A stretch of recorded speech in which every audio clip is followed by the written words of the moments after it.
எல்லாரும் சேர்ந்து போகிற வர இடத்துல ரோட்டில் கொண்டு வந்து சாப்பாடு போட்டிங்கன்னா அந்த நாய் வந்து வேறு எங்கேயும் போகாமல் அந்த இடத்துல தான் சுற்றி இருக்கும். அதுக்கு பதிலாக நீங்கள் சாப்பாடு போடுறதா இருந்தால் நீங்கள் ஒரு நல்ல ஒரு தனிமைப்படுத்தப்பட்ட இடத்துல வந்து கொண்டு போய் உங்களுடைய அந்த அதுக்குள்ளே தீவனம் வைக்கிறதோ சாப்பாடு போடுறதோ எது வைக்கிறதா இருந்தாலும் ஒரு தனிமைப்படுத்த இடத்துல இருந்தால் அந்த இடத்துல அந்த நாய்கள் அதிகமாக இருக்கும். இல்லை நம்ம எனக்கு தெரியுது எனக்கு என் வீட்டு முன்னாடியே போடுறேன்னு சொல்லிட்டு அவங்க வீட்டு முன்னாடி போட மாட்டாங்க.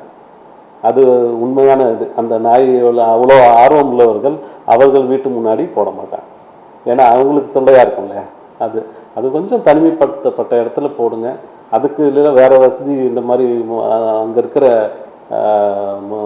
கார்பரேஷன்காரங்களோடவோ அங்கே இருக்கிற கால்நடை துறை சார்ந்தவர்களுக்கோ நீங்கள் ஒத்துழைப்பு கொடுத்து அதை இதை ட்ரீட் பண்ணுறதோ தடுப்பூசி போடுறதுக்கோ அந்த மாதிரி இதிலெல்லாம் ஒத்துழைக்க வரணும்.